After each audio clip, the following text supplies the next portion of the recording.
बोलो जयकारा बोल मेरे श्री गुरु महाराज की जय। श्री सद्गुरुदेव भगवान की जय।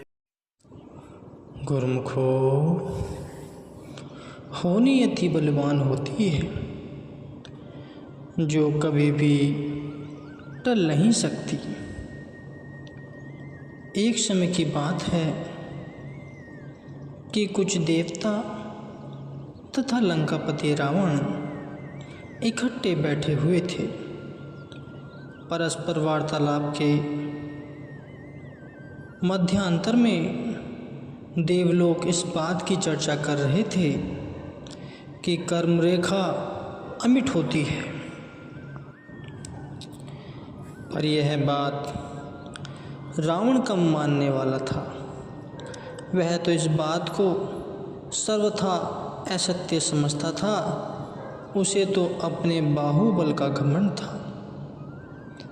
इसी बलबूते पर वह भावी को भी टालना चाहता था। यह गर्वोन्नति उसने देवताओं के समक्ष भी रखी कि कर्म रेखा बदली जा सकती है, यह अमिट नहीं है। यह सुनकर देवताओं ने रावण को समझाया कि हे लंकेश, सूर्य पूर्व से उदय न होकर पश्चिम से उदय हो सकता है। अग्नि उष्णता को त्याग कर शीतल बन सकती है तथा अचल सुमेरु की दोलायमान हो सकता है। अर्थात प्रकृति के यह सब अटल सिद्धांत विपरीत रूप धारण कर सकते हैं, परंतु कर्म रेखा नहीं बदल सकती। देवताओं की इस बात पर रावण अत्यंत क्रोधित हुआ। उसने गर्व भरे शब्दों में उन सबसे कहा, अच्छा तो देवगुण समुदाय, मेरी बात सुनो कि अब की बार मेरी जो भी संतान होगी उसके संबंध में मैं स्वयं कर्म रेखा लिखने वाले विधाता से लड़ूंगा तथा उस समय अपने इस कथन को आपके समक्ष सत्य कर दिखाऊंगा। आदि शक्ति के सिद्धांतों का आज तक किसने खंडन किया है? किसी ने नहीं। हाँ, यदि कोई दर्प में आकर रावण की भांति खोखली बात कह भी देता है तो अंत में उसे प्रकृति के नियमों के समक्ष झुकना ही पड़ता है। जैसे कि रावण ने कहा, तो क्या वह कर्म रेखा में परिवर्तन कर सका? कदापि नहीं।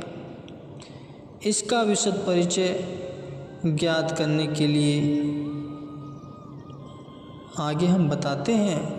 समय आने पर रावण के घर कन्या ने जन्म लिया। छठी वाली रात्रि को रावण दरवाजे पर तलवार लेकर खड़ा हो गया। इतने में विद्यार्थी कर्मफलदात्री लेख लिखने आई। तब रावण ने उससे पूछा, मेरी कन्या के क्या लेख लिखोगी?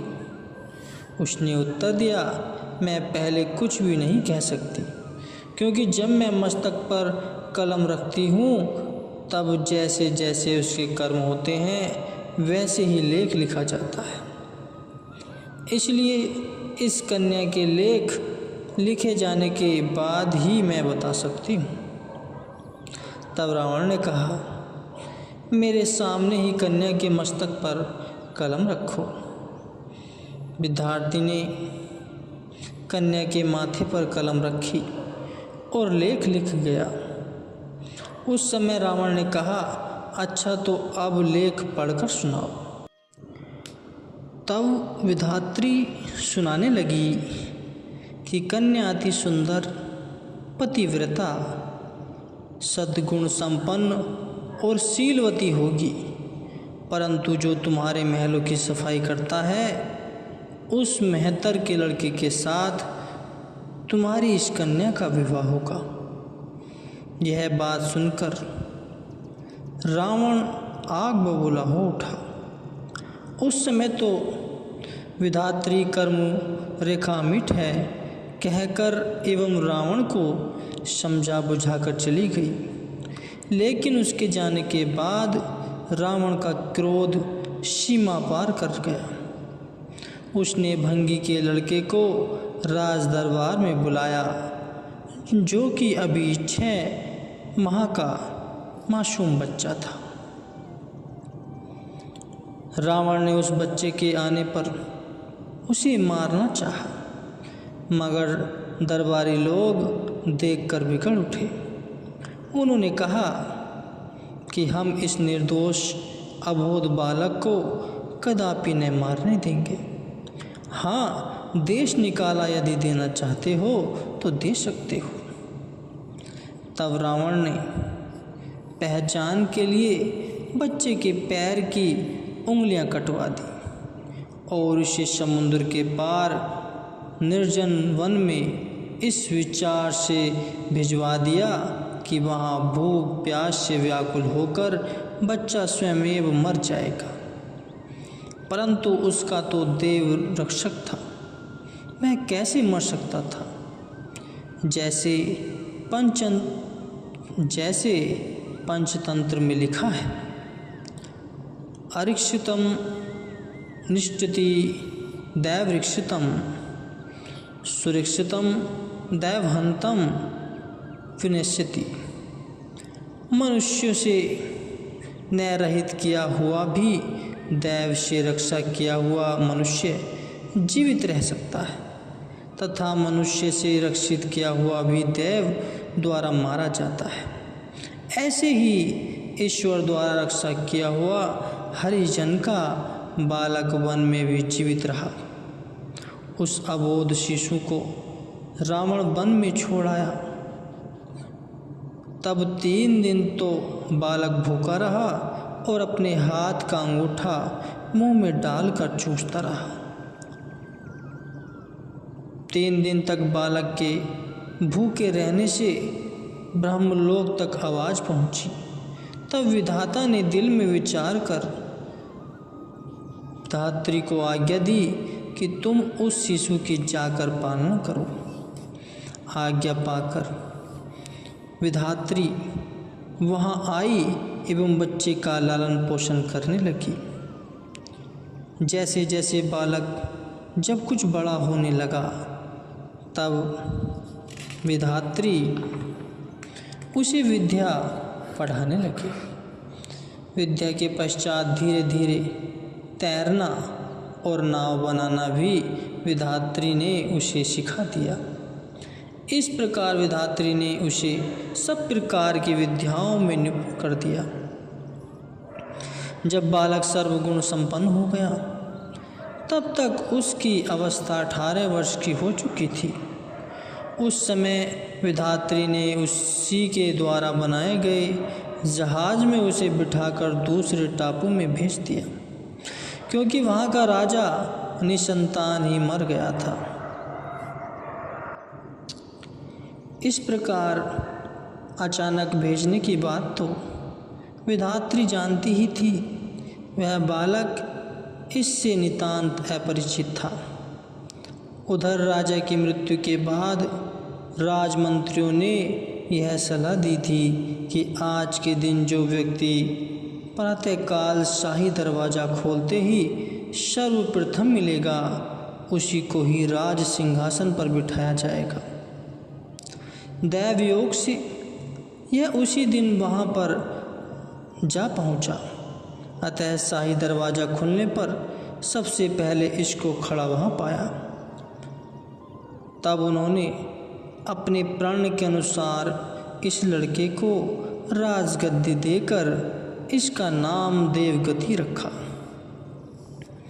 देवगति विधात्री से शिक्षा प्राप्त कर सभी कार्यों की संचालन विधि में पहले ही निपुण था, जिससे इसने गद्दी पर बैठते ही राज कार्यों को सुचारू रूप से चलाकर सारी प्रजा को ही अपने सद्व्यवहार से प्रसन्न कर लिया।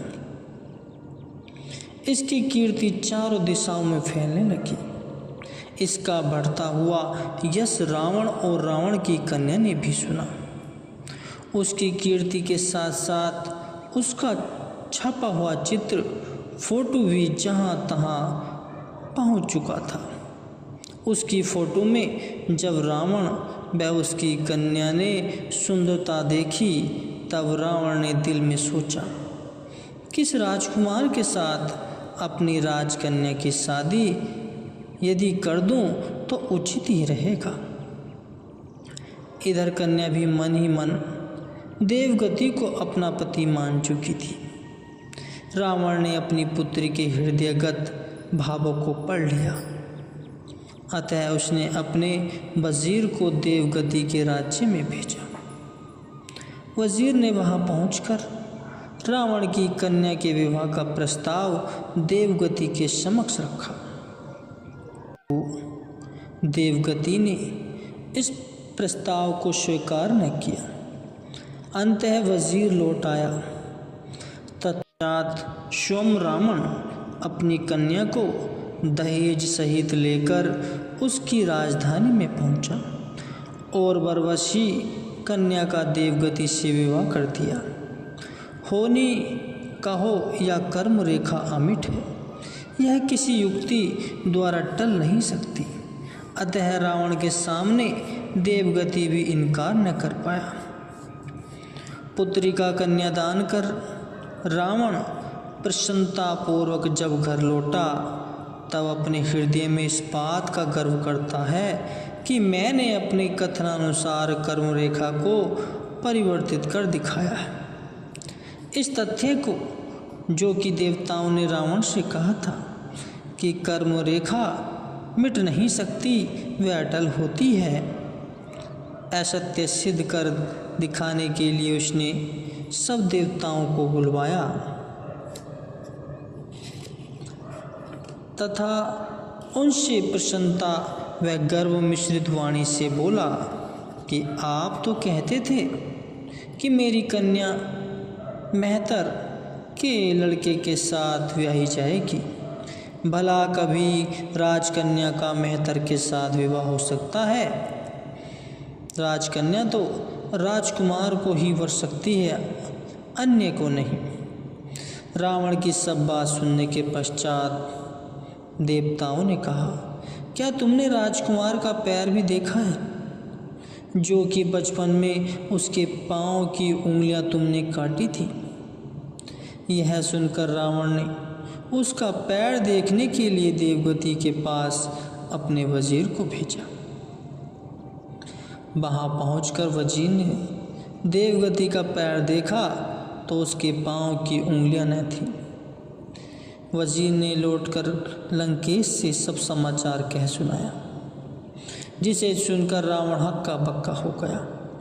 तब देवताओं ने उसे समझाया कि कर्म रेखा कभी मिट नहीं सकती। उनके इस प्रकार बहुत समझाने बुझाने पर अंततः रावण शांत हो गया। तात्पर्य यह है कि मनुष्य को पिछले कर्मों का फल अवश्य में भोगना पड़ता है। अतः प्रत्येक मनुष्य को वर्तमान कर्म श्रेष्ठ व उत्तम करने चाहिए, ताकि भविष्य में फल पाते समय किसी प्रकार का कष्ट अनुभव न करना पड़े। वस्तुतः शुभ कर्म करने की युक्तियाँ श्रेष्ठ संगति द्वारा ही प्राप्त की जा सकती हैं। अतः प्रत्येक प्राणी का धर्म है कि सद्गुरु की शरण में रहकर शुभ कर्म करने की युक्तियाँ सीखे, जिससे दोनों लोग ही उसके सुखदायक बन सके।